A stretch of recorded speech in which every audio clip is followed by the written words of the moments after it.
Hola amigos y amigas de la historia. Hoy presentaremos empresarios que invirtieron en el ferrocarril de Antioquia entre 1875 y 1930 por Juan Pablo del Valle Toro y Óscar Alexander Ruamazo, estudiantes del programa de Historia de la Universidad Pontificia Bolivariana. Vamos a empezar hablando sobre el contexto geográfico. Colombia ha tenido unas condiciones demográficas difíciles, las cuales tanto los ingenieros como los constructores de vías de comunicación han tenido que ingeniárselas con el fin de poder superar y poder escalar estas grandes zonas montañosas, las cuales no cabe duda la importancia que tienen para el país en temas de agua, de vegetación, de biodiversidad. Sin embargo, ha sido uno de los mayores obstáculos para poderse comunicar de un lado hacia el otro. El Estado soberano de Antioquia tuvo que pensar un medio de transporte que pudiera superar su difícil geografía, pues en este territorio antioqueño pasa dos de las tres cordilleras, que son la cordillera central y la cordillera oriental. Cabe resaltar que nuestros antepasados tuvieron que superar esas grandes dificultades a través de los caminos de herradura, los cuales posibilitaron primero que todo la conexión entre pequeños poblados y los pocos pueblos que existían. También el intercambio de mercancías y de agricultura. Por último, el poder de llegar de un punto a otro, lo cual podría demorar no un día, sino semana o semanas. Estos caminos de herradura fueron demasiado importantes, inclusive en la aparición y construcción de la gran obra antioqueña como fue el ferrocarril de Antioquia. Estos caminos ayudaron a movilizar todo el material para dicha construcción, y luego de que la obra estuviera avanzada, ayudó a la comunicación hacia los poblados y los pueblos que iban naciendo alrededor del ferrocarril y las estaciones de este. El ejemplo más claro que se evidencia fue el camino de herradura entre las estaciones de Santiago y El Limón. El punto conocido como La Quiebra fue la gran barrera que durante muchos años imposibilitó la unión del ferrocarril de Antioquia.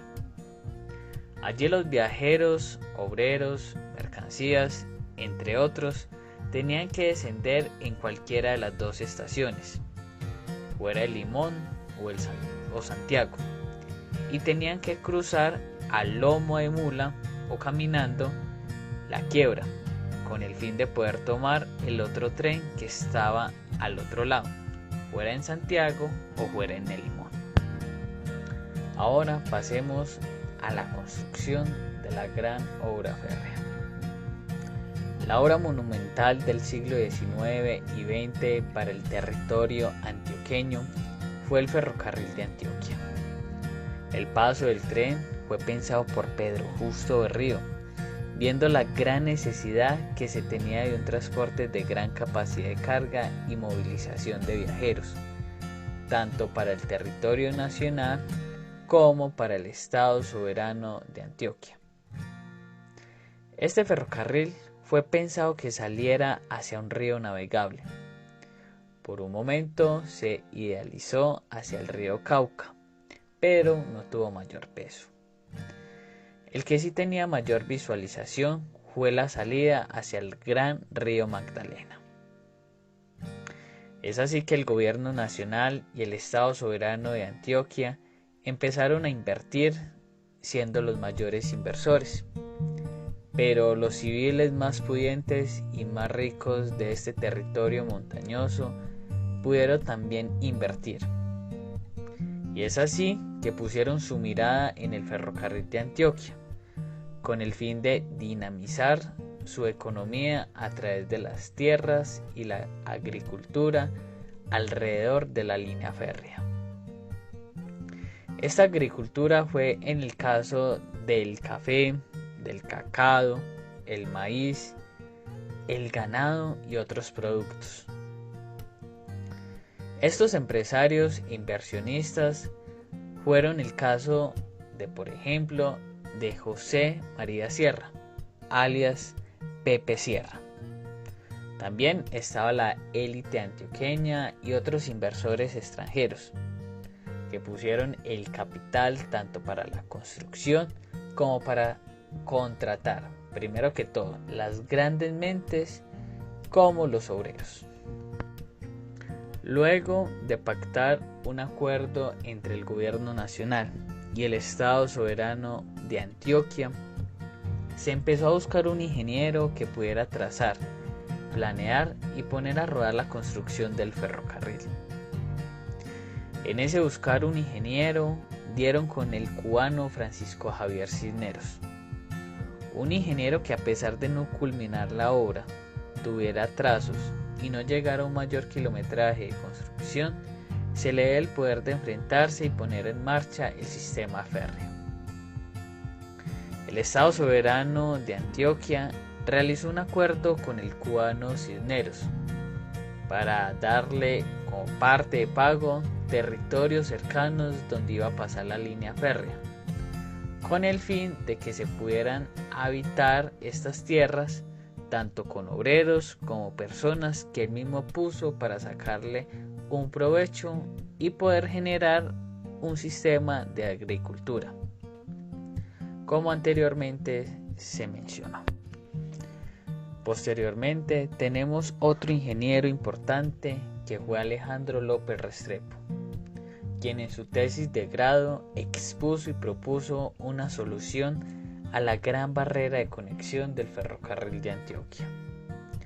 López, egresado de la Facultad de Minas, que en ese entonces pertenecía a la Universidad de Antioquia, y cuya tesis de pregrado, que lleva por nombre El paso de la quiebra en el ferrocarril de Antioquia, de 1899.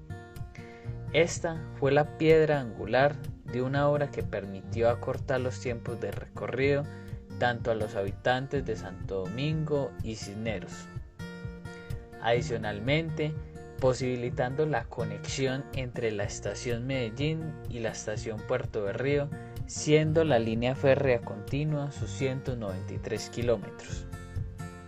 Esta obra fue iniciada el 23 de noviembre de 1926 y culminada en julio de 1929 e inaugurada el 7 de agosto de 1929.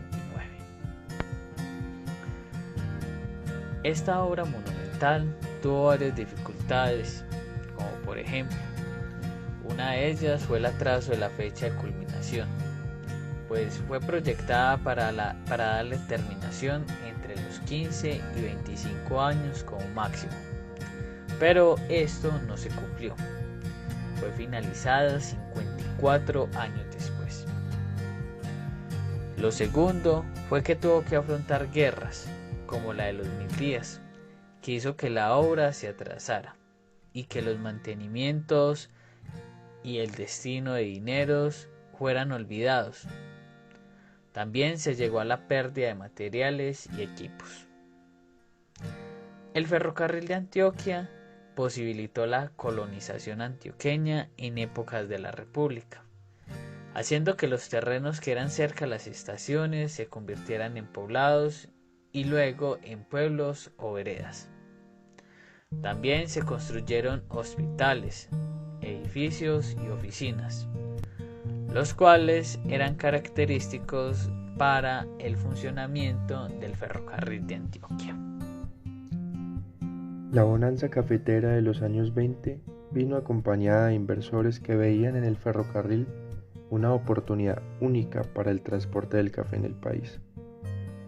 Tenemos un claro ejemplo en la figura de Mariano Ospina Pérez, quien fue intendente del ferrocarril de Antioquia en 1919.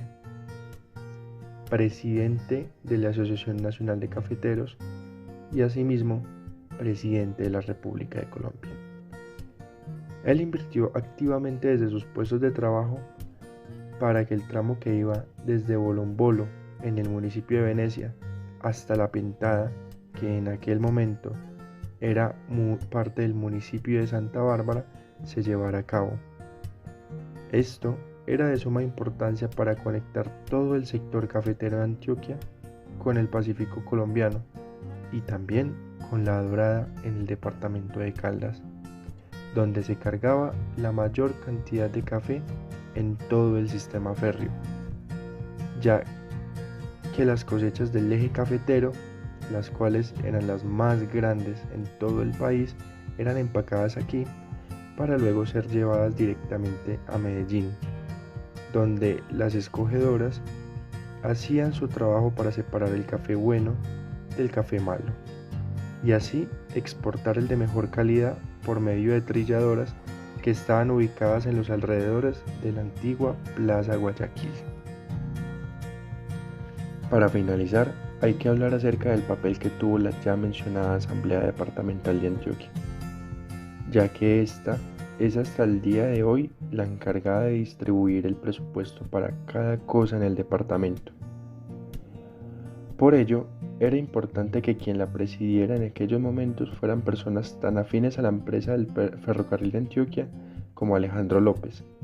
Sin embargo, hay que analizar más a profundidad su estructura, ya que fue esta asamblea la que dictó la Ordenanza 52 de 1913, con la cual era ella la que se designaba la Junta Directiva del Ferrocarril de Antioquia, y se conformaba así: el gobernador de Antioquia sería el presidente de la empresa.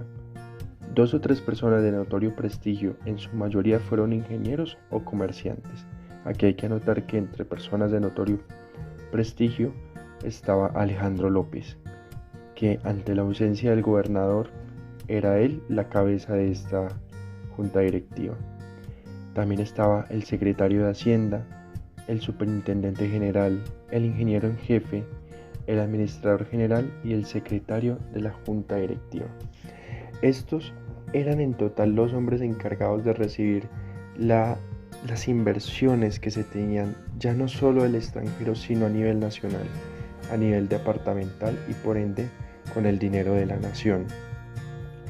A partir de aquí tenemos entonces un desarrollo constante, pero también una preocupación que se mantuvo a lo largo de toda la historia del ferrocarril, ya que hay que decir que el ferrocarril tuvo su mayor pico de producción económica y de ganancias precisamente en la década de los años 20, por lo que a partir de los años 30 y con la Gran Depresión se tiene una pérdida constante que finalizaría con la disolución de la empresa del Ferrocarril de Antioquia y la creación posterior de los ferrocarriles nacionales. Ante esto hay que plantearnos varias preguntas, y es: ¿la Junta sigue existiendo hasta el día de hoy? Y el Ferrocarril de Antioquia se plantea volver en los años venideros. ¿Cómo debería manejar entonces la Junta Directiva o la Asamblea Departamental de Antioquia el tema del nuevo ferrocarril?